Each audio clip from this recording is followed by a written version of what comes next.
Good afternoon, Ahmad. As currently there's only you and me here, what we'll do, we'll hang on a few more minutes and see if anyone else joins us.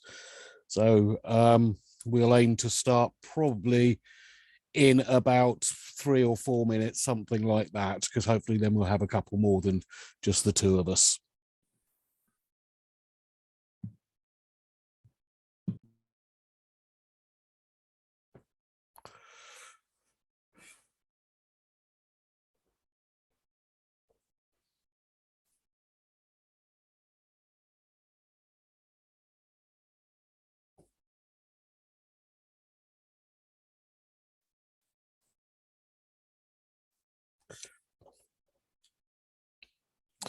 Yes, and I don't know whether or not you heard, I was just saying to Ahmad that because there was only him and myself at the time, and obviously now there's only you, him, and myself. We'll hang on just a couple more minutes and see if anybody else joins us. So probably won't start till about 5 past, dependent on whether or not we suddenly get a mad rush of people coming in. So just so you're aware, we won't be starting for a minute or two.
Okay, well, it is now 5 past. I appreciate that there's only 3 of you so far who have joined, but bearing in mind you had the you were here pretty much on time, just so that you're not kept sitting around waiting for things to start. Let's make a start, and we will hopefully be joined by some others, and if we're not, then they won't have as good an understanding of how to complete the strategic human resource planning assignment as hopefully you will after today's session. Now, we have a number of sessions booked over the next few weeks looking at this one, and we'll be looking at various different aspects on each occasion. But today we are very much going to be focusing on the actual brief of the document, looking at the assignment brief and getting an understanding of what are the learning outcomes and what are the assessment criteria that you need to ensure that you meet. If there's one thing that I will say right at the start, and it does sound a really obvious thing to say, but it's an incredibly important thing. I do quite a lot of marking for a number of the clients that I work with, and if there is one thing that drives me to massive frustration when marking assignments, it is people who do not answer the question. And what you tend to find very often, if we just use this assignment as an example, if we jump straight ahead to task 3, where it says describe what is met by organizational culture, what people or some people tend to do is they read that first sentence, they see the 2 words organization culture, and they then write down basically everything they know about the concept of organizational culture, which is wonderful and very, very interesting, but it does not answer the question. So I know it sounds a really silly, stupid thing to say up front, but before you do anything, read the question 2 or 3 times. I don't want to come across as being sort of patronizing and trying to teach you how to deal with an educational question, but it is as simple as that. If you read it 2 or 3 times, you will actually understand what the question is asking you to provide, and not go in thinking you know what the question has asked you. If you want to be successful in meeting the assessment criteria, in meeting the expectations of the internal verifier and the external verifier, if both of them do look at your assignment, then it's not actually that difficult a task to do. All you have to do is to answer the question and to make sure that you understand what are the assessment criteria and have I met them. And it really is as simple as that. And you have this huge advantage over some assignments where you don't actually have to go off looking for what the assessment criteria are. They're on this document, so it really helps. So what I want to do is basically just work through the 3 pages of Unit 712, Strategic Human Resource Planning, the assignment brief, and just sort of talk you through it so that you get an understanding of what they are asking you to do. Now, I know from previous sessions that I've done similar to this, one of the things I have always said to people, and I will say it again, is when you look at the scenario on page 1, it does actually say, use your learners may use their own employment context or that of another organization with which they are familiar. I would always recommend incredibly strongly that wherever possible you use your own employment context.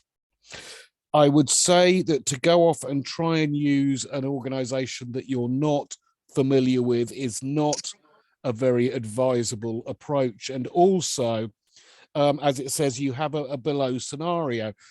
Now, but the below scenario, you're a senior manager at a medium-sized organization, etc., etc. You have one paragraph's worth of information to work on. And my instinct is, while you could on that, to actually go too much into the rules or whatever. As I've always said to you on comments, wherever possible, use your own employment, use the job that you are doing, the organization that you are employed, and use them as an example to the information that you presented, because on top of which you are likely within that organization to have an HR department that you can go and talk to and actually get more information than just what is, you know, in the public domain, as it were, in terms of what information you can access either on an internet or an intranet or whatever. So you actually have the ability to go and talk to people. So as your start point, always in my recommendation is always use your own organization. It is a lot easier to do. There are 3 separate tasks to complete within this. And again, as I'm sure you are familiar with, each of them has a guidance word count. And I think what is most interesting about this one is the guidance word count for each of the 3 tasks is identical. So task 1, it recommends between 750 and 850 words. Task 3 also recommends between 750 and 850 words, whereas task 2 asks for or gives you a guidance of between 700 and 800. So what that tells you, and this is always useful information to actually have in the back of your mind, is all 3 of these tasks basically are of equal importance. You could say task 2 is very slightly less important, but as a general concept, the weighting that will be given when marking this assignment to all 3 separate tasks is going to be identical. So you need to ensure that you don't just focus on doing one of the tasks really well. You need to focus on making sure that you actually provide good answers to each of the 3 separate tasks. Tick the boxes you have in front of you. Now, I'm very quick with you for a couple of seconds, just because I want to show you a couple of documents. Now, obviously, the brief, you're all familiar with that document I will be referring to, but there are 2 other documents I want to refer to, which I know I have passed on to you previously, and it may well be that some of the other tutors have also passed them on to you. The first one is this document, the qualify, I don't know, however you want to pronounce it, the actual specification document for the qualification that you are completing. And this, as you can see, it's the level 7 diploma in strategic management and leadership. If you cannot find this document when previously, if you go on to www.qualify or qualify or however you want to pronounce it, .net, you are able to download this document off that website. So this is not a confidential document. This is a document that is in the public domain. And what I'm going to do is jump straight through to page 37, because page 37 is the page that I want to be on. I only know that I did look first, because otherwise I would never have managed to guess. And what you get here on page 37 is it once again tells you what the assessment criteria are, which are listed on the assignment, but it also tells you what the learning outcomes for each each of the three tasks are. So if you look at task one, it is all about understanding how the HR plan supports strategic objectives. And I know that this, when we were looking at one of the modules, or possibly more than one of the strategy modules, it doesn't matter how good your organization's operational strategy is, because that is the area that most organizations focus on. They will focus on having an operational strategy to deliver whatever it is they deliver, whether it's a product or a service or whatever. People will focus on that aspect. What actually matters is, do you have the people to deliver it? So the HR plan, the HR strategy that sits underneath the organization's operational strategy, is absolutely essential. And again, I would have talked to you, because I know I would have talked, because I always will talk about this example of a session I ran with the board of directors of an engineering organization based in Riyadh, and I won't name the organization because it's not appropriate. And I remember saying to them during this session that we ran on strategic leadership, that one of the biggest challenges they had was they had a very, very good operational strategy, but they had no HR strategy, no people strategy underneath it. So if you don't have the people strategy, you won't be able to deliver it. So you have to actually understand how HR, not just the HR strategy, but HR as a function, underpins the strategy and the progress of the organization. So there's learning outcome number one. And don't worry, we're going to come back and look at each task specifically. This is a high level overview. So we have to understand, how does HR support what we need or what we are looking to do? The second learning outcome, and again, it's here in front of you, but it says, understand the legal and organizational frameworks for the employment of staff. Now, I know that within the support materials that you've had a chance to, that you will have looked at previously during your studies, the support materials focus very much on UK employment legislation. Now, having an understanding of UK employment legislation is amazingly useful if you work in the UK. If you don't work in the UK, it is, I wouldn't say wasted knowledge, but it's knowledge that you're not really going to be able to apply because it's not relevant. Now, admittedly, if you go to most countries in the world, and I'm not including third world countries, but if you go to most developed countries in the world, which I would say we are all living and working in, employment law tends to be similar. They are all based on similar principles. But I would certainly recommend that for task 2, where it asks you to look at the legal and organizational frameworks for the employment of staff, I would absolutely recommend that you do a little bit more work yourself and you look at local legal and local employment laws. And by local, I mean in the country in which you are based. Then that becomes useful knowledge. And as I've already mentioned, you are likely to have an HR department in your own organization, so you can go and talk to them. But the internet is, as I'm sure you are aware, a wonderful source of information. The crucial thing to understand here is employment law is a very, very complex process. It is not something that we can just hope that we have met.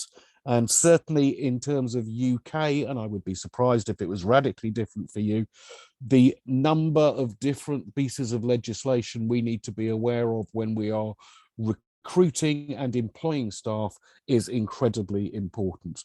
The role of HR, one of the things you talk about with a lot of organizations is getting people to realize what is the purpose of their organization.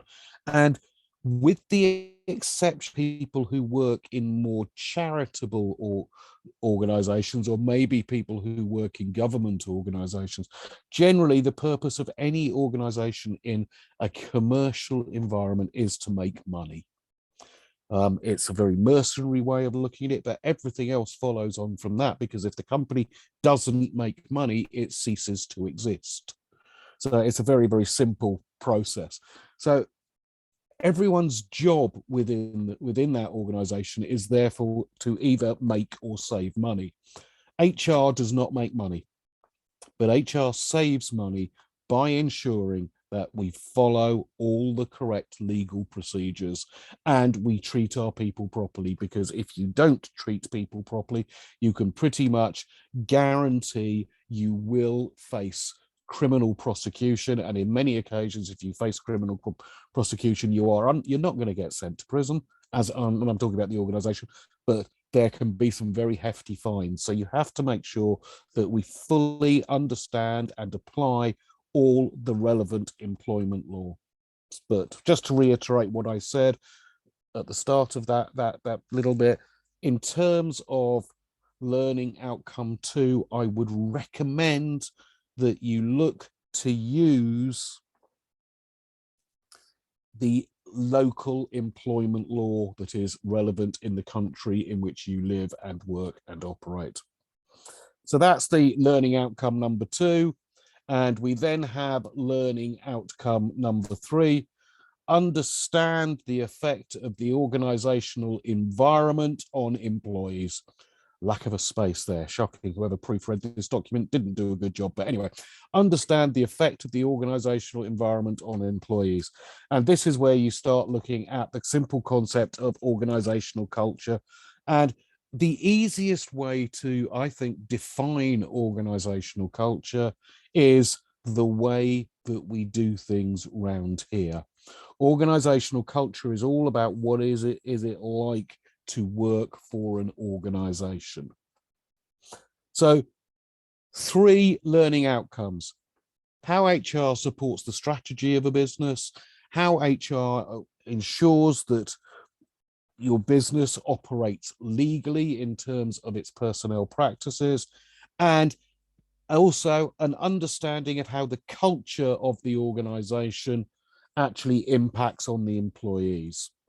So those are the high level learning outcomes. What I want to do now going forward is to actually start drilling down into the specific tasks and what is meant by the specific assessment criteria. The third document I want to draw attention to for you, and again, I know I have shared this with you previously, is this document, which is, it's issued in conjunction with the Chartered Management Institute. Now, I appreciate these are not Chartered Management Institute, institute assignments, but the command verbs, as they are called, will be the same regardless of the awarding body. And the command verbs literally just explain what the crucial words are in each sentence. So if we look here, the learning outcome it talks about is to be able to review and monitor management information or to review. The assessment criteria is critically blah, blah, blah. The command words are critically review. What you need to make sure you do when you complete this element of the assignment is that you critically review what it is asking you to critically review, not you just tell us everything. Of these assessment criteria has specific words in there. You will often find the word at the front of it. When assessment criteria 1.1, it talks when you look at assessment criteria 3.1, critically right. Just to give you a little bit of a clue, ignore what it says here. The command word is actually review, not critically. Critically just means look at the positives and negatives of it. So what you need to do is go down to this bit underneath. You've got the first assess, critically assess. This is, and here it tells you what assess means. So you need to make sure that in your answer, you cover off these factors. You give consideration to the factors, events that apply, and identify what are most important. So what are the most important things, most relevant in this area, and a reasonable judgment of the standard quality of the situation subject, informed by relative facts. So it's not an opinion, and so on and so on. So you have this document. So what you need to do is make sure, first of all, you read each task. I would recommend 3 times before you start doing anything. And then you make sure you understand what the actual assessment criteria is. As I've already said, I have so many times spent so many hours of my life in a classrooms or formal education environments or training sessions or whatever, just saying to people, answer the question. And that's what it's all about. So that's the sort of the background to it. Oh, we've got a couple more people have joined while I've been in there. So we've now come out of the share screen. Before we start breaking down each individual task in terms of the sort of the background overview that we were looking at, do any of you have any questions that you wanted to ask in relation to any of that? Yes, hi. Hi, yeah, go on. First, I'm wondering about the document that you shared. I don't have this one. Which So one? is it online? The last one. The last one, the level 7 one. Yep. Yeah. Give me 2 seconds and I'll share it in chat. Okay, and about the Qualify website. Yeah. Yes. Which one you went in the Qualify to read the instructions and so on for each assignment? Give me 2 seconds, and what I will do is I will put the URL into chat as well. So I mean, which heading?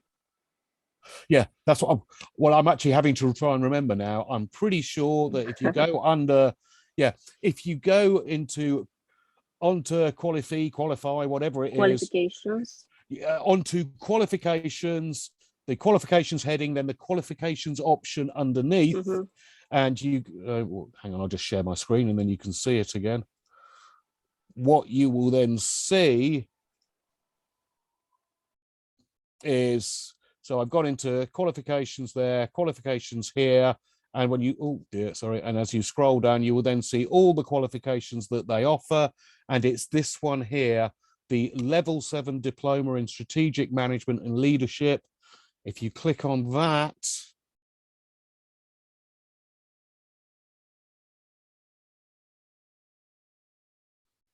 and then you go down to the center specification, you then get, that's the second document that I showed you. Okay. That's the one that has the learning objectives in, etc. Like I say, if I move to page 37 in this, that was the page I showed you just now. And in terms of this document, I will just save it onto my desktop. So if I put it on my desktop, I can then put it straight into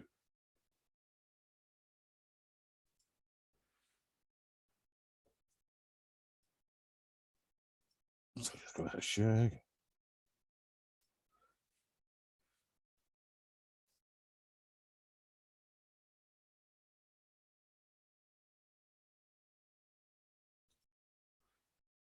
So I have now shared that level 7 command verbs in the chat. So you've now got that document shared with you. Okay.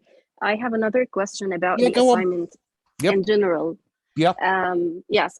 If I answered the assignment like a whole document, is it good, or I should write each question and then under the question, the answer? Should I write the question and then the answer? I would not now it becomes a matter of personal style, to be honest with you. Some people like to just do a complete document. Because there are 3 separate tasks, Okay. I would want to see 3 separate answers. I would want to see an answer to task 1, which is headed task 1. I would want to see an answer to task 2 that is headed task 2, because if you just put it down as, one of the big things again with my assessor's head on, you want to make your assignment as easy for me to mark as possible. And if I have assignment where I'm having to try and work out which bit of what you've put equates to which bit of the question, then I'm probably not going to mark it as favorably as if you make it easy for me to do. Yes.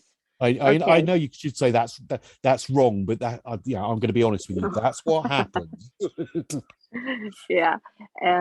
Yes. Okay. Another thing is that if I just used the Liverpool website as a reference, is it okay? I would certainly recommend that you actually go beyond just using the Liverpool website. There's nothing wrong with using that, but then if you look at task 1, the second paragraph of task 1 says research and analyze how the full human resource impacts blah blah blah. I don't think, unless I missed it when I went through my notes again the other day, that actually it outlines what the human resource planning cycle is. But if you Google human resource planning cycle, you will find a very good image that has 7 different stages on. I mean, it's a planning cycle that actually we're all going to be familiar with. Basically, analyze objectives, look at what you've got, forecast demands, estimate gaps, and then get a plan to fill the gaps. So I would certainly, again, I would want to see somebody. I'll come back to you, Nancy. I've just seen you just put a comment in there. I'm just going to answer this question. I would want somebody to have done a little bit of work above and beyond. Particularly when you're looking at the level of this qualification, where you're looking at a sort of a level 7, which is a fairly sort of senior or fairly high qualification. I would expect the people completing them to carry out more background research than if someone was doing maybe a level 3 qualification. Yeah. Okay. So there's nothing, and again, you don't need to read hundreds and hundreds of academic articles. If you Google is a wonderful thing. It's remarkable what you can find. Yes. Okay. Right, Thank you. No problem. I've got a couple of other questions that have just come through. I've got one from Nancy. I came in a little bit late. That's all right. You are forgiven. Is the file that you just shared, is it what we should work on? The file Nancy, what I did is we looked at the one on the quality side that actually gives you all of the learning outcomes, the sort of the master document that I've shared with you is that it's a document you should refer to when you are answering the tasks on the assignment. Because, for example, in task 1.1, which is assessment criteria 1.1, says critically assess. How do you know what does? So if you look at the document that I've just shared with you, that tells you what they mean by assess. So when it talks about analyze, there will be some very specific things. This is what they mean by analyze. That's what that document tells you. Hope that answers your question. And also, now somebody had their hand up just now and they put it down again. So I'm not sure who it was. I put it in chat. Well, if you have a look in chat, it should be there. So if you just sort of scroll up on the chat, it should actually be in there somewhere. So you should all get it. But what I will do is, well, don't worry about it. I will on Monday. I will send the document through to to the college and ask them to forward it on to you all, so that you all have a copy of it.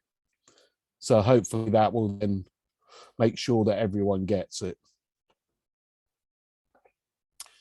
Does anybody else have any more general questions before we start getting into looking at the more specific things?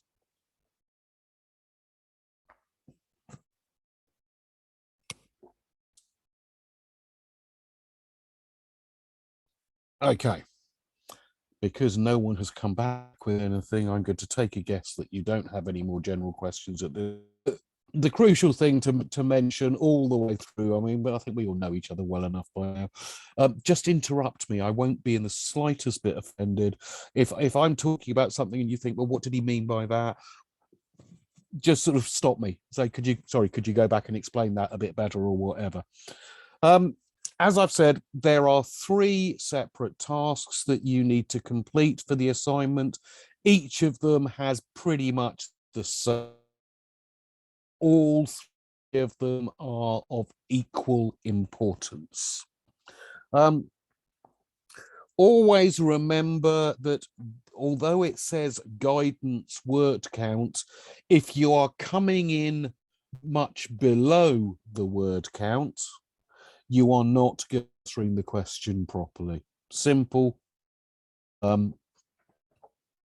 We'll work on when we are and by we do not actually physically count on it, because word as a document, as a as a program is really good, because you can go into review what the word count is. Count. We will go with a very simple plus minus. Excuse me. So basically, it says 750 to 850. We would accept anywhere from 675 up to 835, something like that. 935, sorry. But if you come in below that 670, you've not answered the question. Plain and simple. Simple as that. Now, looking at task 1, and this goes back to what I've already talked about, it's understanding the importance of having a proper HR strategy within a business. I don't know what the current employment situation is in the countries in which you are based, but it's quite interesting in the UK at the moment. It's even more interesting in the US. In the US, they are suffering from what is called the Great Resignation, where it's statistics are saying that somewhere in the region of 25% of people have left their jobs since the end of COVID.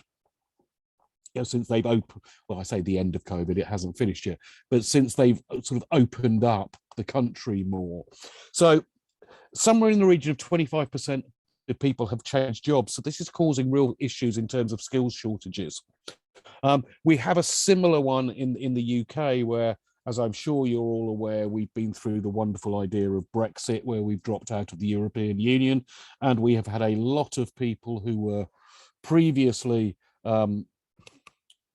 who were from Eastern Europe have decided to go home. A lot of it actually was also due to the fact that they went home because of COVID and then have not returned. But anyway, we now have a situation where we have pretty much full employment in the UK.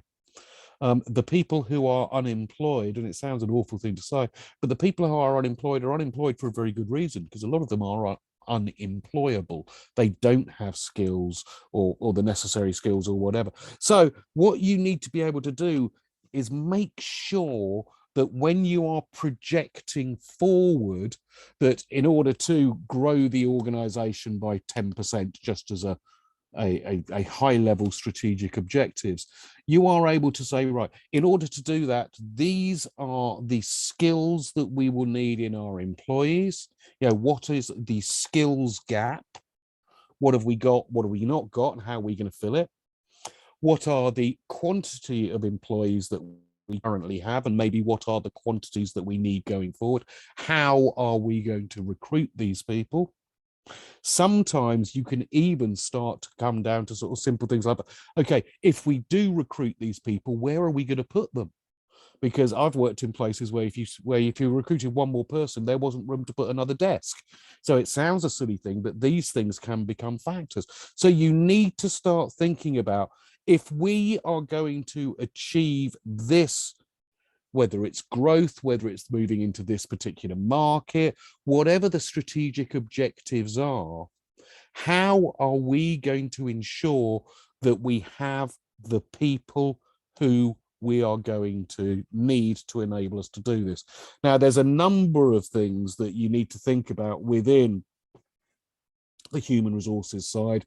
It's not just about excuse me, I'm just coming out the back of a really bad cold, and it's not COVID, it's just been a cold, so I'm sorry that I keep coughing. It's not just about recruiting people. It's also about what do you have in place for succession planning within the organization? Do you have things like retention plans? Every organization will have some really crucial employees that they cannot afford to lose. What do they have in place to try to ensure that those people are not looking to go elsewhere? Not waiting for them to resign and then giving them more money. What have they got in place? So all of these things are part of the human resource strategy that supports your organizational strategy. How are we going to fill the skill set? Where are we going to find additional people? How are we going to make sure that we keep our best people? Because the one big things you need to do is, as it says here, if you have skills shortages and a skills vacuum, or a human vacuum almost, there will be an adverse effect on competitive advantage. So what we're starting to look at there is you're starting to look at a number of different strategic planning tools. Again, when we looked at the strategy session, we looked at Porter's 5 forces, we looked at McKinsey's 7 S's, we looked at things like having a strategic change agenda and making sure that you actually analyze what the people are that you need. So make sure that when you are answering task 1, you do start thinking about some of these other strategy models and how they impact on the way that the organization is moving forward. Because one of the things that is always important, and if you go back to looking at the other support documents, they will always talk about you should support with models. Yeah, no, it's not there. It's on page 3. I knew I'd seen it somewhere today. It says the assignment must be the learner's own work, not copies of theories or models. Direct quotes should be kept to a minimum, shown in inverted commas, and models must be properly attributed and referenced as appropriate. So you can use Porter's 5 forces, but you've got to credit it as being Porter's 5 forces. You can't put it in and go, here's a model of strategy, and not say it's Porter, if you like. But you can I am sorry about this.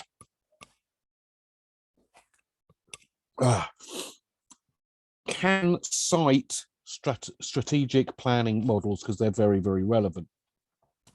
You need to also think about the nature and the speed of change. How quickly are you going to achieve it? It's all well and good to say, right, we will grow the organization by 10% in the next 6 months. Are you going to be able to source and develop, induct, etc., the employees to enable you to do it? So sometimes your human resource strategy will actually put brakes on your operational strategy because you're not able to physically deliver it. So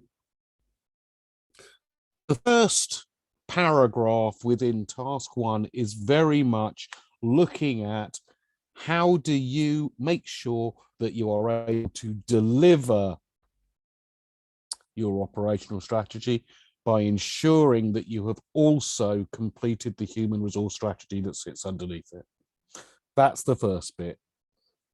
One other thing I have noted down underneath it on my copy here, which is sort of covered with the various highlighters and little scrawled notes. Something I would recommend that you look to include, where it talks about the nature and speed of change within your given scenario is important, as is the degree of certainty and ambiguity. And it talks about programmed and programmable business environments. The one thing we have touched on in previous sessions is that we are living in this, what is called a VUCA or VUCA world, VUCA, where things are volatile, uncertain, complex, and ambiguous. And certainly when you're looking at things like the nature and speed of change, you need to be very conscious of the external environment that we're operating in. As a rule, organizations are not able to operate with a 5-year or a 3-year strategic plan currently, because none of us know what the world is even going to look like in 6 months' time. And I'm not talking about, whether the world will still be here. We're not going to talk about, Russia and Ukraine or any of that kind of fact. But because of COVID, hopefully we are moving from pandemic to endemic, I think they're phrasing to live there. But we don't know. There could be new variant that comes in and the whole thing all falls apart again.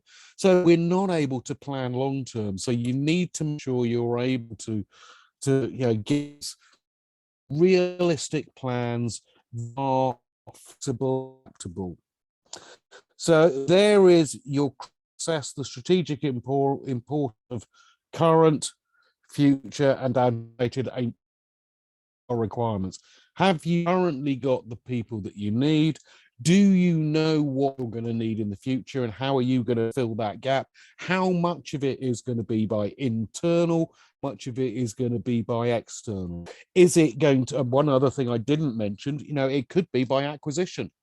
If you have a very dramatic plan to expand your organization, you could be filling your staff shortages or your skills shortages by acquiring numbers of people from other organizations. So it's not just about going out and recruiting people. They talk about in succession planning the simple concept that for a truly effective organization, they should have 2 potential successors for everybody in the organization. So if somebody leaves, they have 2 people who could potentially step into the role. They won't be the finished article, but they have the potential to take that job on. So don't overlook succession planning.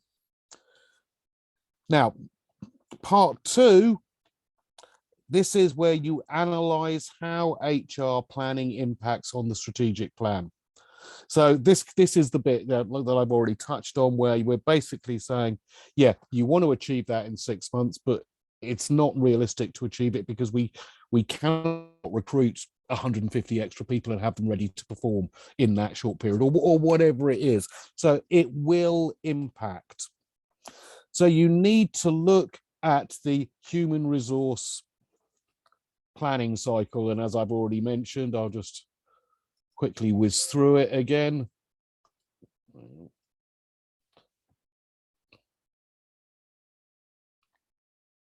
Doesn't want to open on my desktop for some bizarre reason. Here, it did want to open, but it wasn't what I thought I was opening. Sorry, that's that one. So the human resource plan, the 7 steps to human resource planning. First of all, analyze your objectives. Where are you now? You cannot do anything if you do not know where you are. What's your head count? What's your skill set, etc. So you then need to, once you've you've done your analysis and you've got your inventory of your human resources, you then need to forecast the demand. What are we going to need to deliver? And we are, for the sake of argument, let's just look at a very simple headcount. We currently have 50 employees. In order to achieve what we're looking to achieve with our objectives, we are going to need 75 employees. So therefore, we have a gap of 25 employees. And so there's your gap. You look at the gap. Then you look at the plan. How are we going to fill those gaps? Now, it can't be that we just go out and recruit 25 people. You want to make sure that if you're growing your team, you need to grow your middle management population. So you need to look at, are we going to look to develop? We're going to look at bringing in people in management positions, etc. So you start to actually get a proper plan in place. It goes beyond just we need 25 people. You then put it in place.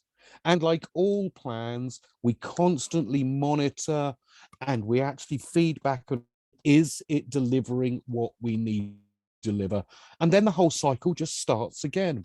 So very simple. Analyze your objectives, conduct an inventory of what you've got, forecast demand, then look at the gap between what you've got and what you're forecasting, get a plan together on how to fill it, deliver the plan, and then monitor it. There's your human resource planning cycle. And again, one of the things it mentions under task 2, a gap analysis may be considered here if appropriate. And again, going back to what was the question that was asked earlier, go into Google, bung in, or just type in HR gap analysis. And again, you'll get quite a lot of useful information coming through. You don't need to go through hundreds and hundreds of different websites. You just need to maybe look at 2 or 3, because you'll find some that are really complicated and some that are really simple to use. And by simple to use, I mean easy to understand. There are too many websites that try to overcomplicate things, but there's plenty of websites that don't, that are really, really effective. So that covers off task 1. Task 1 is looking at basically, how does human resource strategy underpin operational strategy from both a theoretical and a practical perspective. So in terms of the understanding of task 1, does anyone have any specific questions that they would like to ask on task 1?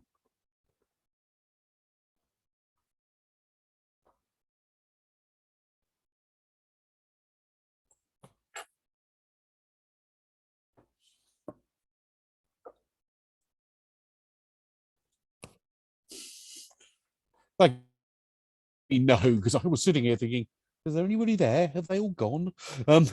Not a problem. Okay, well, let's just take a very quick break, purely because my glass of water that I had is empty. And if I don't refill my glass of water, I'll be coughing even more. So literally, let's just take 5 minutes.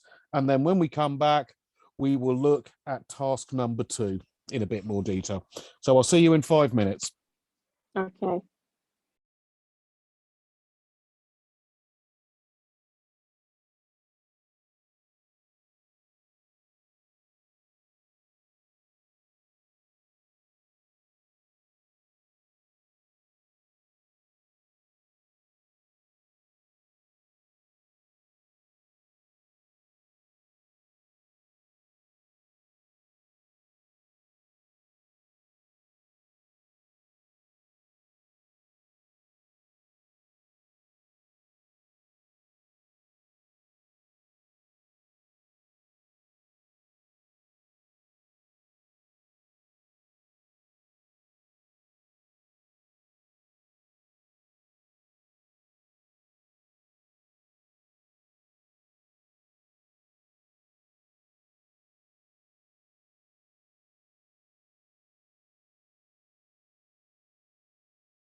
Okay, I'm back. I don't. I hope you are. Or I'm just talking to myself. Nancy, I saw you put a comment in chat just as I went off to get myself a drink of water to say you've lost connection. Are you back with us yet? Just put a comment in chat just to let me know. Just Yes. Excellent. Well, welcome back. Okay, then. So let us now carry on and start looking at task number 2. Now, as I said, if you look at the actual materials that you get on the Liverpool College's website for the HR law, there's loads and loads of reference made to various different bits of UK legislation. I would genuinely recommend, as I've already said, that you don't use UK legislation to answer this, but I would recommend that you look at the country that you are a resident in, the country that you work in, and use some human resources or employment law within your own country, because it's going to be there. I guarantee it. For example, what we have, I'll sort of whisk through some of the things that we have in the UK, just to give you some pointers of things that you might want to think about.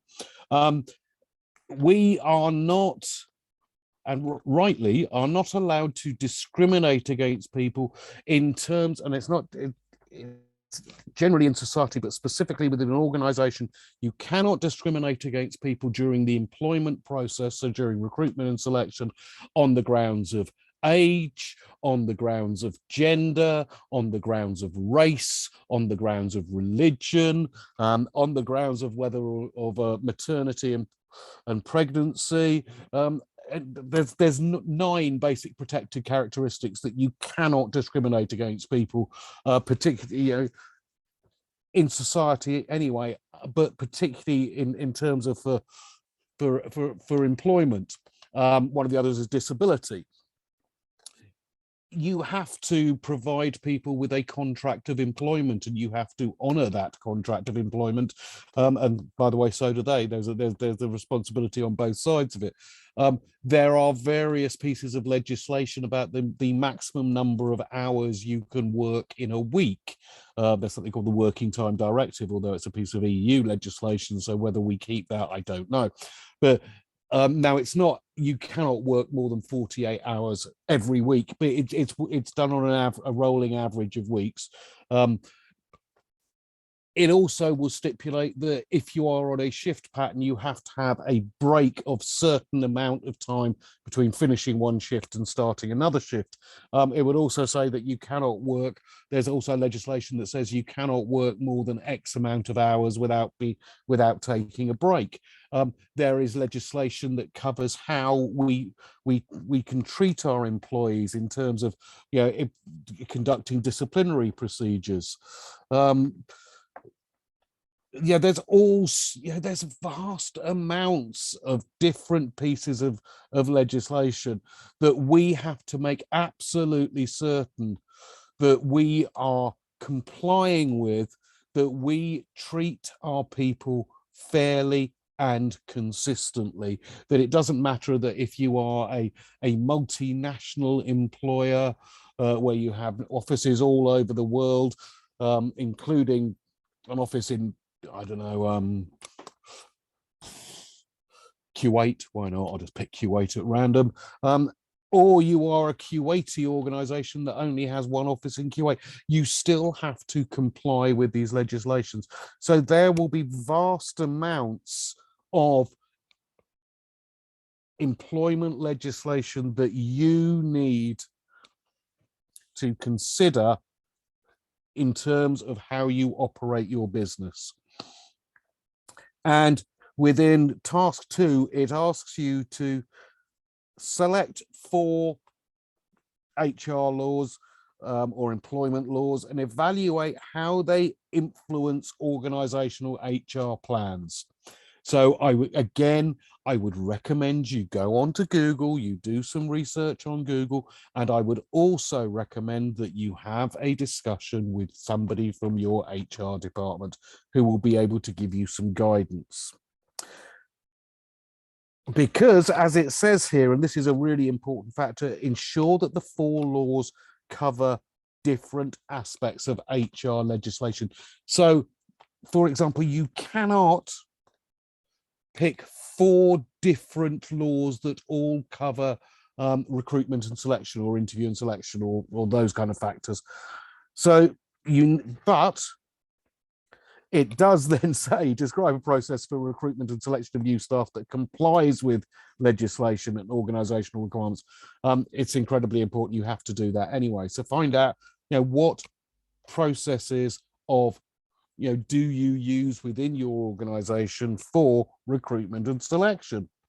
How do you make sure that you comply with the legal requirements?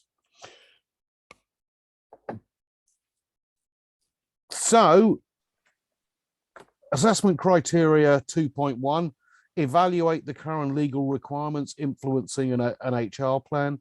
Guess what? The really important word there is evaluate. You will need to look at your level 7 command word, command verbs, and it says to evaluate. So make a judgment, taking into account different factors and using available knowledge, experience, and or evidence. Examine strengths and weaknesses, review the information, bring it together to form a conclusion, etc. There's a little bit more than that, but I won't insult you just by reading it. Also, make sure you look at the command verbs so that you are able to evaluate the processes. No, excuse me. Yeah, go on. Yes, I can't understand this point. Does it mean the country's laws or the organization's laws? The country's laws. What could a country law be when you want to recruit people? Right, there will be. Okay, here's a question for you. Do you have laws against discrimination in the country that you live in? I don't know. I'm honest. That's not a problem. There's no reason that you should know. But I would. Do you have an HR department at work? HR department. I work in a governmental institution. So actually, we have, but we don't deal with them a lot. So yeah, but they will be able to give you some ideas. Which country do you live in, may I ask? Palestine. I can pretty much guarantee you will have some HR related employment laws there, that it will be illegal to discriminate against people on various categories. I'll give you another piece of employment law you will find in any number of countries. There will be something called a minimum wage. Yeah, we have. Yeah, that were there straight away. That is a piece of national law, that all companies need to ensure that they do not pay anybody less than the minimum wage. There's a really simple piece of legislation that you need to make sure. So you need to make sure that when you are recruiting people, that you are offering them more than the minimum wage. There's a really easy one. Yeah. I guarantee that there will be any number of different sort of discrimination laws within the thing, and I'm just going to do a very, very quick. You mean when they recruit people, they have to treat them equal? Yes. When they choose. Okay. And on what else could it be? Right. So I'm just having a very, very quick look. Discriminatory laws database. I don't know.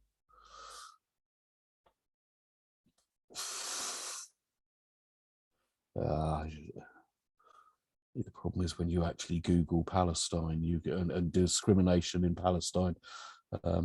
Obviously, we get quite a lot of discrimination with another country. We won't go there. We won't start talking about that. I guarantee that there will be, there'll be a maximum number of hours someone's allowed to work. There will be a minimum wage that the people can earn. There will be things like there'll be holiday entitlement that people have, because again, all countries you will have a holiday entitlement that you have to have. That is set by law, that people have to have a minimum number of days holiday a year. There will be laws that you cannot discriminate against somebody on the grounds of religion. I guarantee that you will have those type of laws. I guarantee that you are not able to just decide that somebody is not very good at their job and sack them without following proper process. So there's going to be a vast amount of information. My genuine suggestion for all of you is have a brief discussion with the HR department and just say to them, that you're doing this assignment as part of a qualification. Can they give you some pointers on legislation that you need to be aware of within the workplace? Because I guarantee that you have things that you probably think are company policy or organizational policy that are actually influenced by national law. Guaranteed. Okay. Yeah, but what does it mean? Identify approaches and methodologies to support the recruitment. Right. Look at how do you approach interviews? If you have a vacancy and you have to recruit somebody, do you have a proper structured approach that you use? Do you, again, being a government body, I guarantee there are processes that have to be followed in order to recruit somebody. I would be astounded if you didn't have to advertise it, as an example. That's a methodology that, because that meets a government process, not necessarily law. It's more to do with the process of how it operates.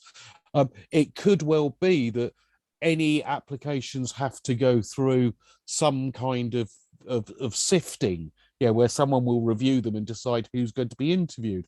There could well be, the approach that they have to go through more than one interview. It could be that they get interviewed by one person. It could be they get interviewed by a panel of people. It could be that they have to, dependent on the nature of the job, they may have to, do some practical exercises as part of the interview process. These are all the type of things that you need to be, and you then of course have to consider okay, if we are asking people to conduct these type of tests, are there situations where actually that could be discriminating against somebody? So for example, one of the things we have in the UK, and I don't know if you have it in Palestine, is that we have you cannot discriminate against somebody in respect of learning difficulties. So, and again, rightly so, but if you were to do, get somebody to do a reading test where it is not relevant to the job, that would be deemed to be discriminatory. If you see what I mean. Yes. So it's all about making sure that everything you do as part of your recruitment and selection of staff is legally compliant. Yeah. So should I mention the laws or the regulations? I would certainly, I would mention them, absolutely. Well, you've got your 4 HR laws that you've already mentioned. And for example, what you could do is you could mention one specific law, and you could then talk about how that specific law impacts on recruitment and selection, that you need to make sure that you do this or you don't do that. Yeah. Okay. Could I criticize, for example, the law? If it's a bad law and there is a valid reason, that this is the crucial thing. You, of course, you can criticize it, but you can't criticize it because you don't like it. No, I mean, for example, in Palestine, there is a law okay, for employees. But in the Ministry of Education, there's no like clear law. They're not like teachers are not under the same law, you know. Right. Yep. So most teachers, when they apply and get the job, they don't know what are their rights. So maybe we can like, if I take them, if the case is about the Ministry of Education, for example, Hmm. so I can criticize this, right? Oh, of course you can. I mean, let's be honest about this. Most of us spend a lot of our time criticizing our governments, or at least, well, I do anyway. But yeah, if you can show why this law does not work or makes it difficult for you to do your job properly, then yes. Yeah. Yeah, it's Okay. all about can you criticize it based on, yeah, you actually have something to support the criticism. Mm-hmm. So yeah, Okay. of course you can. So it's yeah, it does work on any governmental institution, I mean. Yeah, Yes. yes, absolutely. Yeah, Okay. yeah. Okay. Thank you. Ain't no problems at all. But yeah, the big thing is, like I said, you know, if we look at assessment criteria 2.1, the crucial word in there is evaluate. And the crucial word in 2.2 is identify. It's just coincidence that they happen to be the first word. It's not always as easy as that. But those are the one things you need to make sure you do. And, you know, when you are evaluating things, you are going to talk about the positives, you are going to talk about the negatives, and you know, and you're going to say more than likely, so on balance I think this is a good piece of legislation, or it is a bad piece of legislation because it prevents us doing our job for this reason, as it were. So evaluation does require you to actually make a decision on something. So yeah, and it's not just governments. Perfection doesn't exist. There's always issues. You can always criticize something, provided you are criticizing it based on valid information, based on fact, not just based on opinion. So that covers off task 2. Of the 3, that is the one that has very slightly less words, but as I've already said, because it's 700 to 800 as opposed to 750 to 850, I would certainly not say it is less important, but it is more, if it's probably more factual, that one, because you're basing it purely on these are the different pieces of legislation. So before we move on to the final task, does anyone have any questions on task 2 that they would like to ask?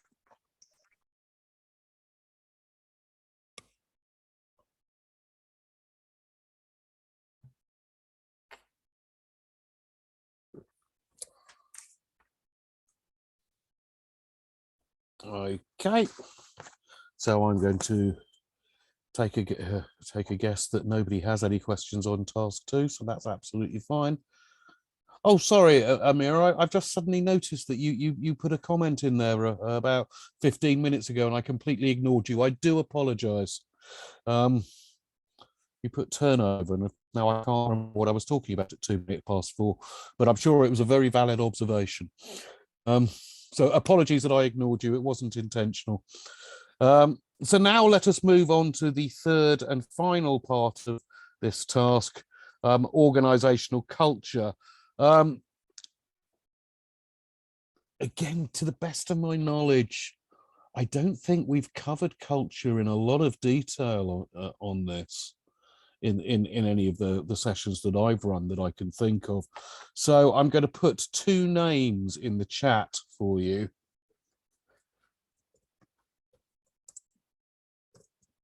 Oh.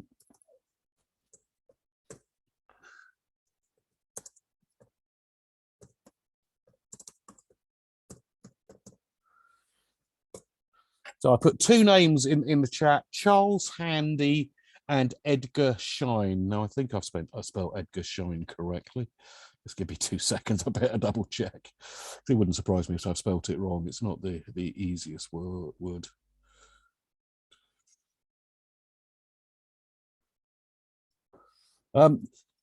These two are both very, very well-known authors who have done a lot of work. Oh, I did spell it, Edgar Schein correctly.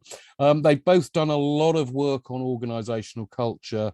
They are both very well-known authors in respect of the subjects of organizational culture. So if you, well, not if, I would recommend that when you do some research, you do Google Charles Handy, you do Google Edgar Schein, and you look at some of the things that they've talked about, because that, you know, again, if I was reading a piece of academic literature at level 7, which is what this is, and it did not mention either Handy or Schein, I wouldn't think the person has put a lot of work into it. So I'm just putting that out there to give you some pointers, but they're definitely the two guys I would look at. So what do we mean by organizational culture? The basic thing is, if you put it really, really simply, what do we mean by organizational culture? Organizational culture is the way we do things around here. Every organization has cultures, and that is, and I've intentionally pluralized that, because what you will find in a lot of organizations is there is a view from the people at the top of the organization of, this is the culture of our organization, this is what it is like to work here, this is, you know, this is what we as an organization stand for. And you will find in a lot of situations that the reality of the culture is nothing like they believe it is. And again, I could name a very specific organization that just happens to employ my wife, who are very, very good at pronouncing about their wonderful culture, but none of the employees actually see that culture. It doesn't exist in reality. The culture of an organization is set more than anything by the middle managers of the organization, because they are the most visible people in the organization. We will assess what it is like working for an organization on what it is actually like working for our boss. So the culture of an organization, you know, the organizations, generally speaking, could have two cultures. They have one whereby this is what we believe the culture is, say the people at the top of the business, and then the people at the bottom of the business say, no, this is what it's actually like. It is hugely influenced by the management of the organization. If you look at the work of Handy, if you look at the work of Schein, and you talk about key factors, Charles Handy talks about 4 different types of organizational cultures. I'm not going to say any more than that, because I want you to go out and do the research on it. But yeah, and these will affect the recruitment and retention of staff. There are people who, okay, I'll give you a clue. One of the ones that Handy talks about is a power culture, where you have a culture whereby all the authority, all the influence is in the hands of 1 or 2 people, and they protect it very much. They make sure that, you know, they run it like their own little empire. Now, generally speaking, not many people are happy working in a culture like that, because what can happen is you start getting, not always, but you will start getting some people who are, you know, obsessed with protecting their power, and they can start to either micromanage people, you know, checking up on what everyone's doing the whole time, or they can become a bit of a bully. You know, picking on their people, finding fault with what they do, etc. Those are traits that you do sometimes see within a power culture. As a general concept, people don't stay working there. So if you look at where it talks about identify the factors of organizational culture that may affect the recruitment and retention of staff, the culture will definitely impact on the retention.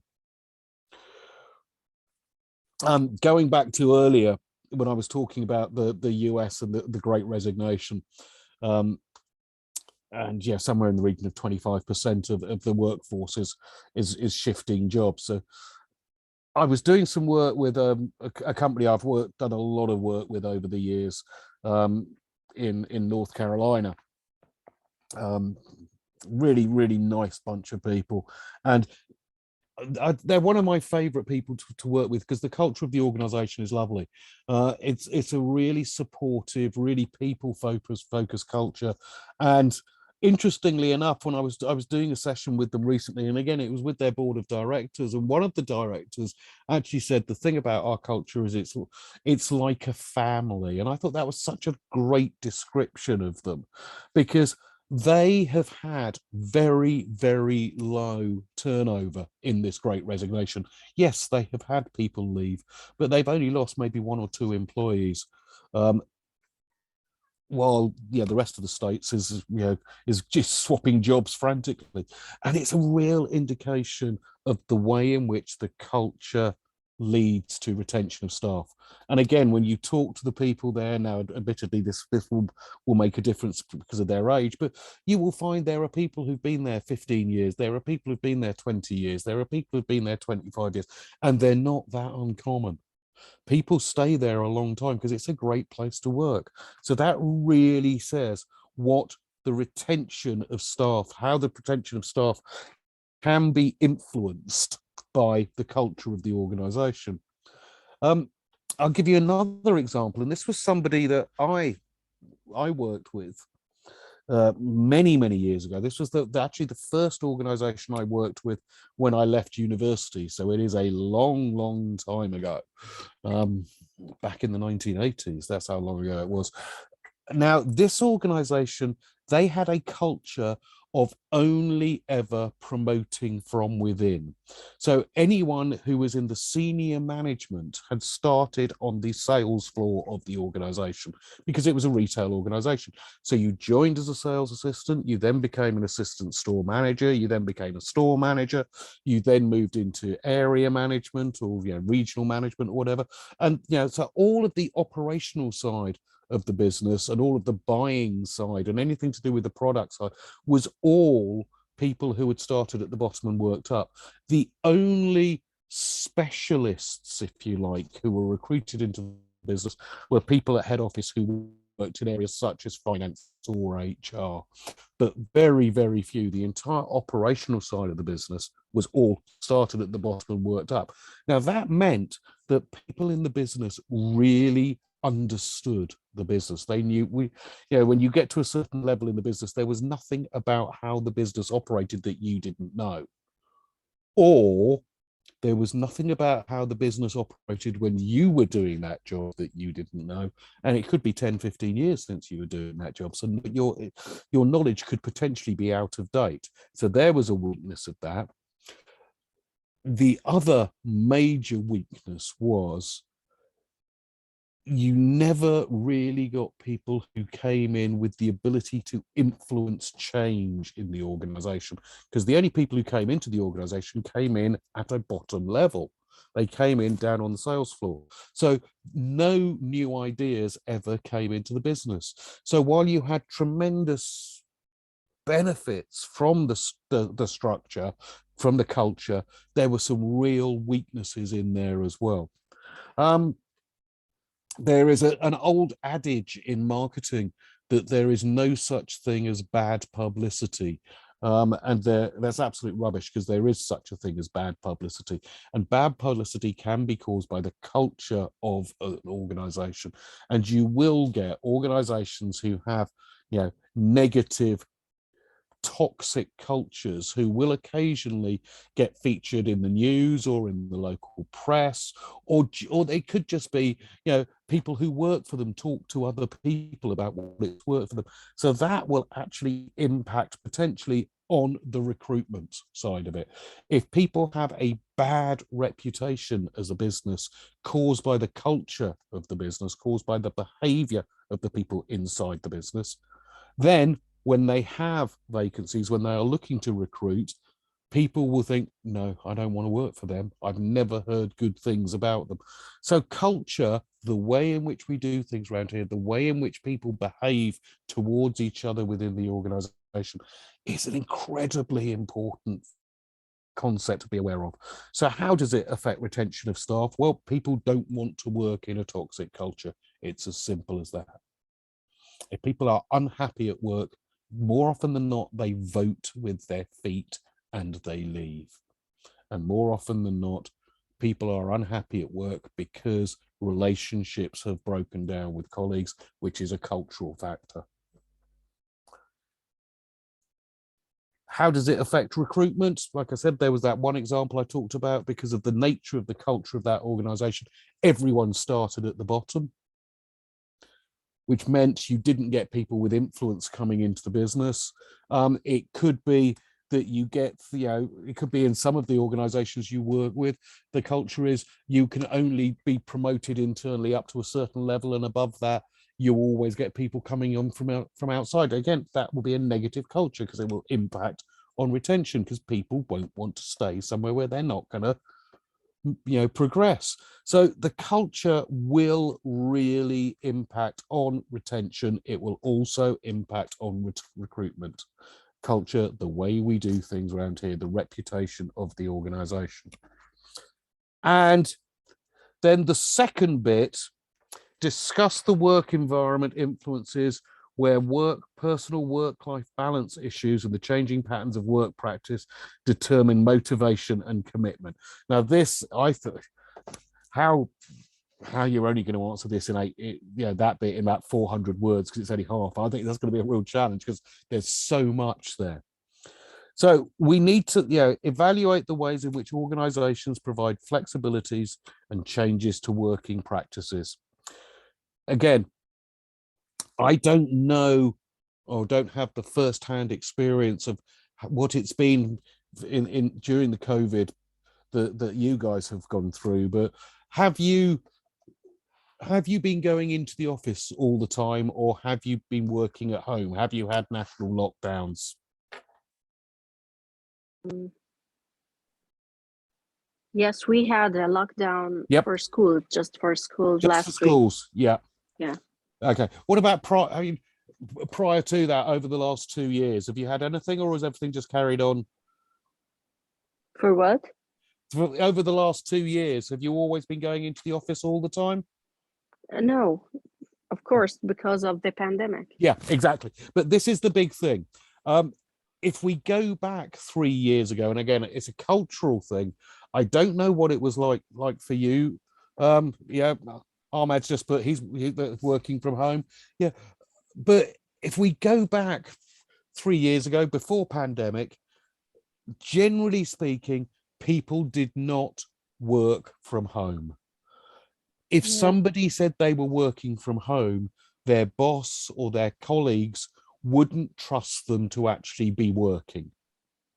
It's a simple statement. That was how it was. And then suddenly, overnight, because of the pandemic, and again, this is how it was in the UK, literally, our wonderful fool of a prime minister came on television at 5 o'clock one day and said that as of midnight, the country is going into lockdown. You will no longer go into work. So we had no time to prepare. So suddenly, overnight, people were all working from home.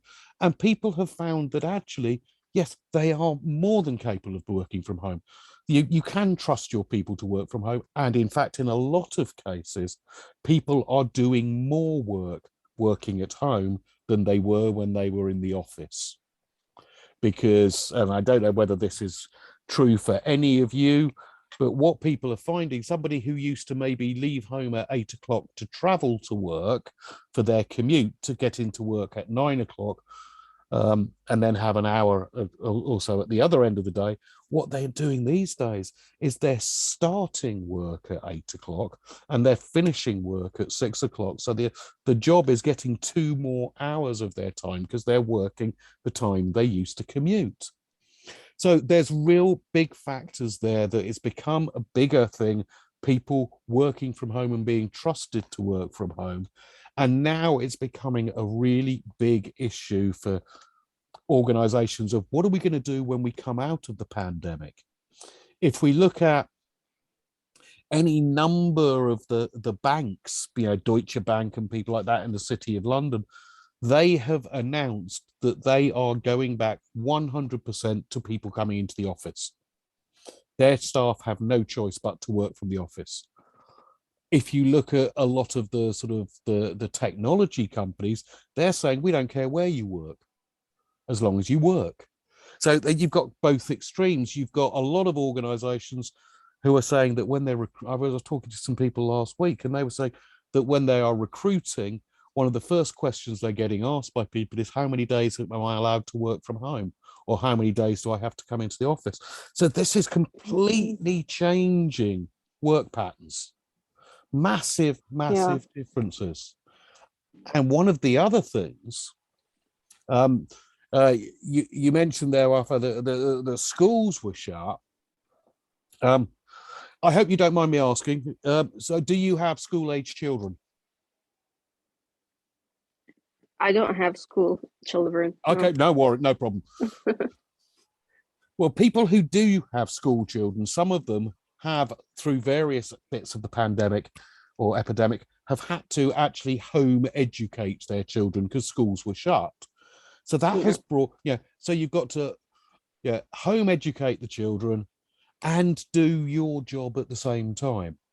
Now, one of my wife's friend, Lucy, her son, he's 16. So in terms of the home education that Lucy's had to do with him, she hasn't had to do a lot.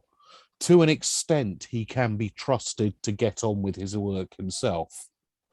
But when you've got, 5, 6, 7-year-olds, you can't trust them to get on with doing stuff themselves. So you've got to supervise them. So suddenly what we're finding is that in terms of working practice, it's no longer about working between the hours of 9 and 5 or whatever it was that you used to do. It's now about doing the job, but fitting it in around your other commitments. So bosses have got to become more flexible and no longer be concerned with clock watching. It's about what people do rather than when they do it. So Yeah, this is, but sorry, this didn't happen here.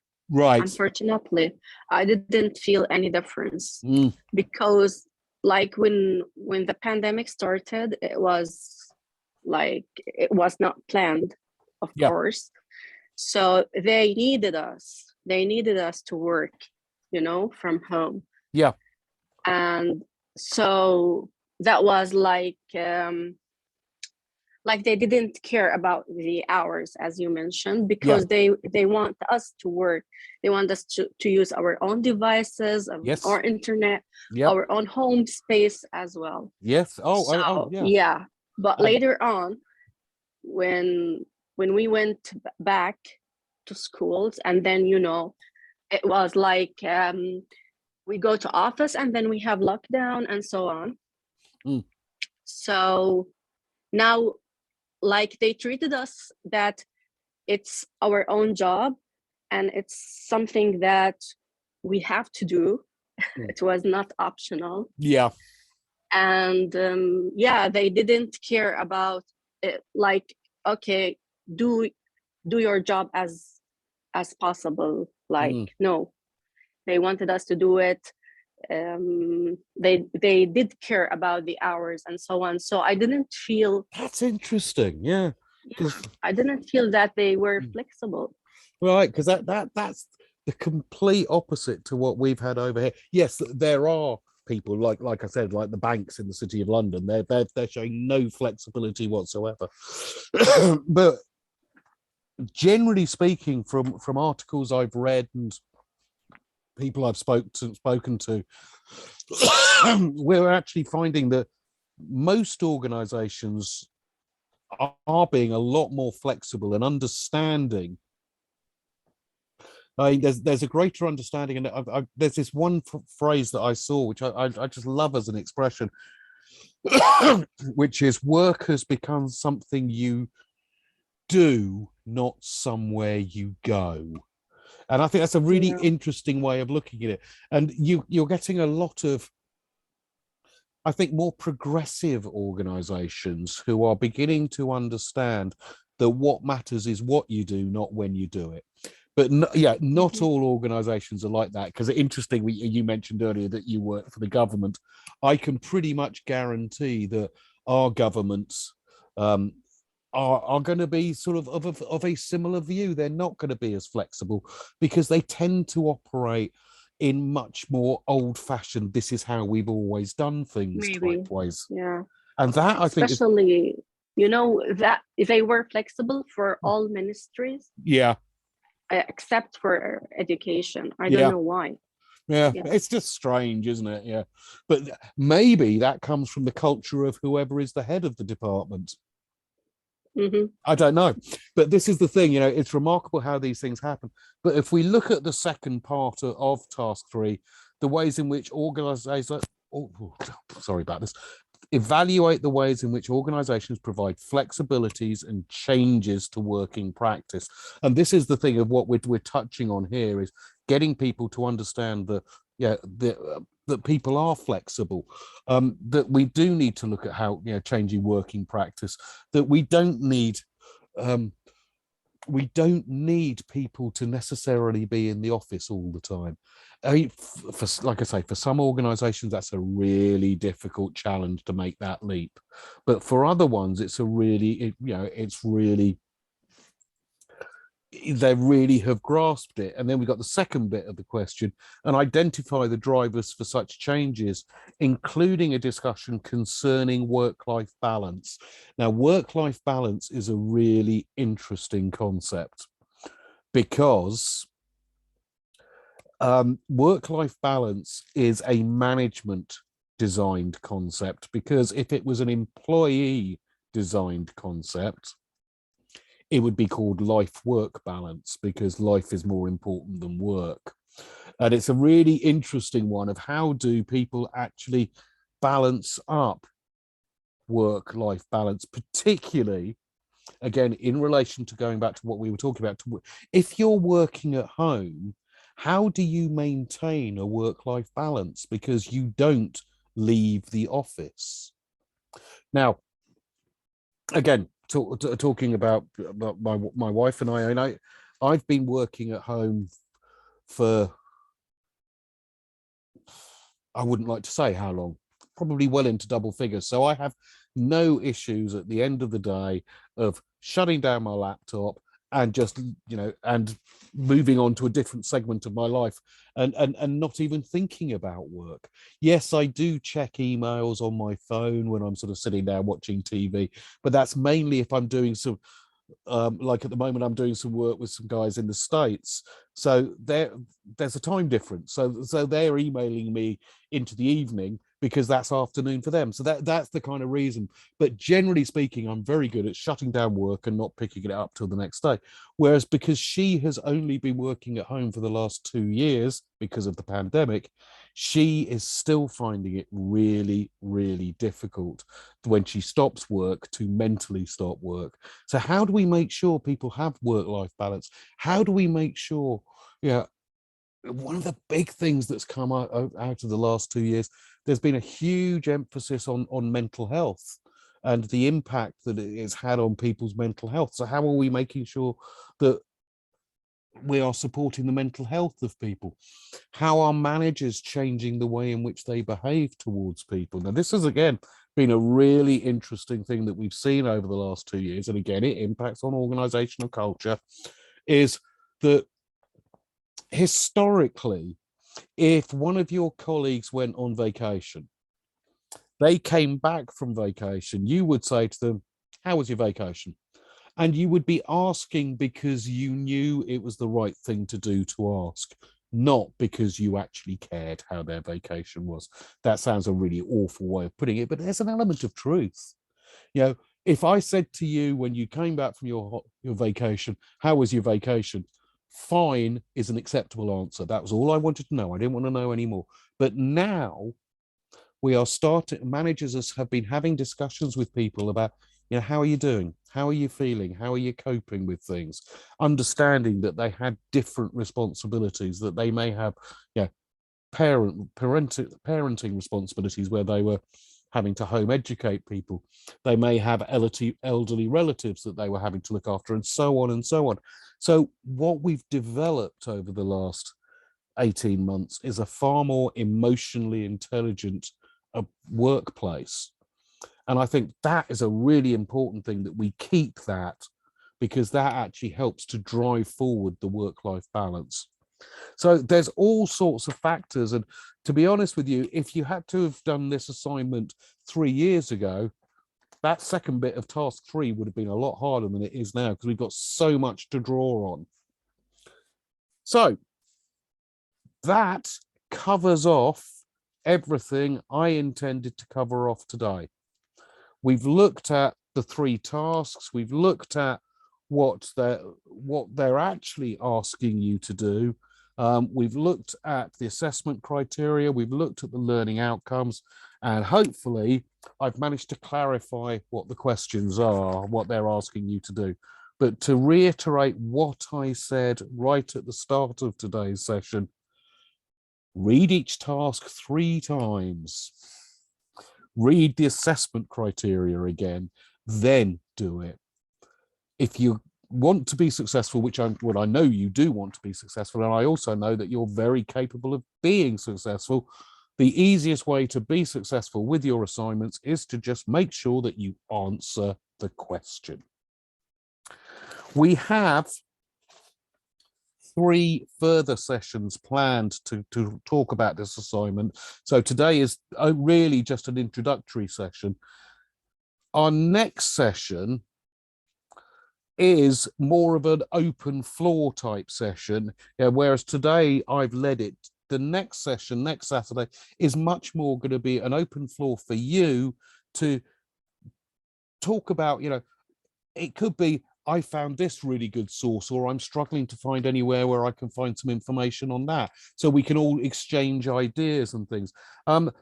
Also, we're going to be looking at some of the key elements of academic writing. We will talk about correct referencing, talking about how to do Harvard referencing, because it is a really important factor within it. We will also be talking about, and it's the one topic I always hate talking about, but we always have to, is plagiarism, because it never ceases to amaze me how people just lift something straight off the internet and think no one's going to notice. I'm sure you wouldn't do that, but people do. But next week is very much about you coming along with any concerns, discussions, etc., to talk about.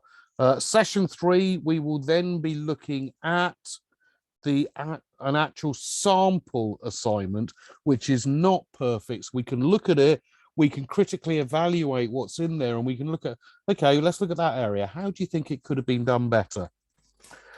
And then we'll be looking in session 4 and 5, again, will be very much led by you, where we'll be able to look at specific areas that you want to cover off. So that just kind of gives you an overview. Like I said, today was very much the first and introductory session. There's 2 more to go, 2 more, 5, 4 more, I can count. There are 4 more to go, so there'll be plenty more opportunity to raise any questions that you have. So for the last time today, having completed task 3 and the whole of today's session, are there any questions that anybody has at this moment that they would like to raise? Yes, I have one. Yeah, go on then. Yes. Do you think that the assignment is like a simple homework, or we should treat it like a research?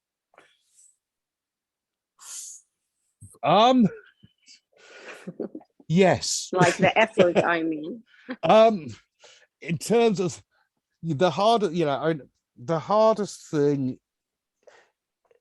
I have sympathy for you people, because I was the same. I did, when I did my master's degree of my MBA, which is the equivalent of a level 7. I was doing it while holding down a day job. So the same as you, trying to fit it in round working. It's the easiest thing in the world to just think, oh, I can just do this as a very quick bit of homework. Yes, you probably can, and you might be lucky and you might get through. But I would say you do need to treat it as, it is academic writing. It is different to just writing a quick report from work. I would to be perfectly honest with you, when I was doing my MBA, I would give over probably 2 to 3 days to do an assignment. And that was in terms of doing the research and writing it and then rewriting it. Because, and this was my personal decision, I wanted to make sure that when I achieved my qualification, I got a qualification that did justice to me and my ability. So I'm very, very pleased that I didn't just get my MBA. I got a distinction, and I'm not boasting, but yeah, that's the thing. If you treat it as homework, you will probably scrape through, but I would say you want to treat it slightly more seriously than that. That's my opinion. Okay. So can we use the sessions, the next ones? I don't know if you agree, for like discussing fundamentals of research methods. Of course we can. Absolutely. Yep. Okay, and because we can apply them, I mean, on our assignments, so we can get more benefit. Yeah. Oh, Yes. absolutely. I mean, if we're going to talk about how to do sort of, fundamentals, Yeah. talking about research methods and that, the most important thing is that, because we've got these sessions, you can go away and it could well be that one of your colleagues is really struggling and you can give them a really good pointer on where you found some information, and so on and so on.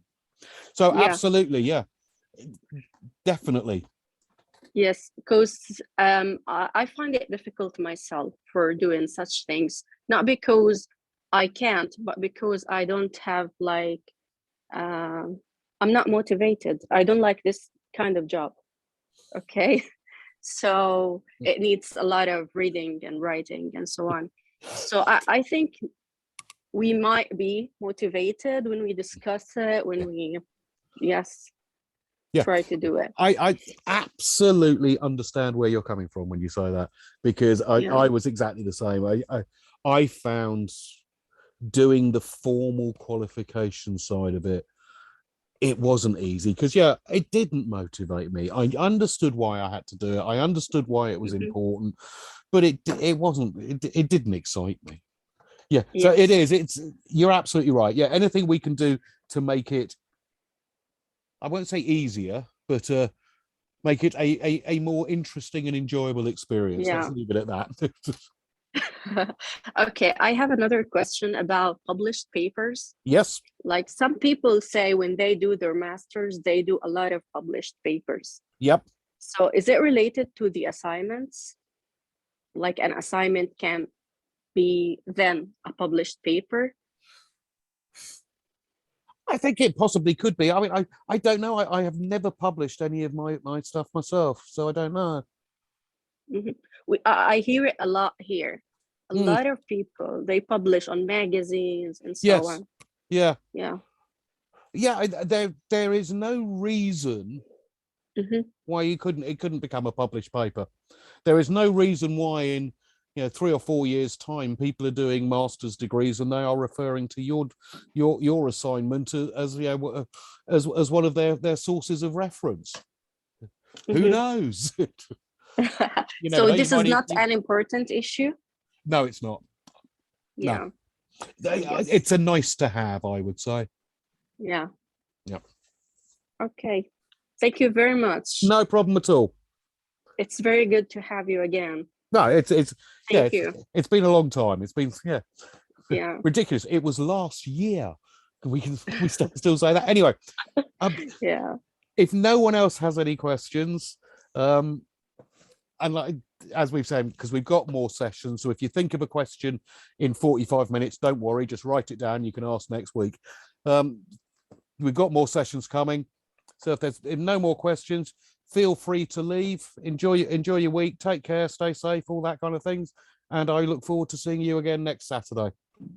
Bye-bye, everyone. You too. Thank you. Bye now. Bye. Bye-bye.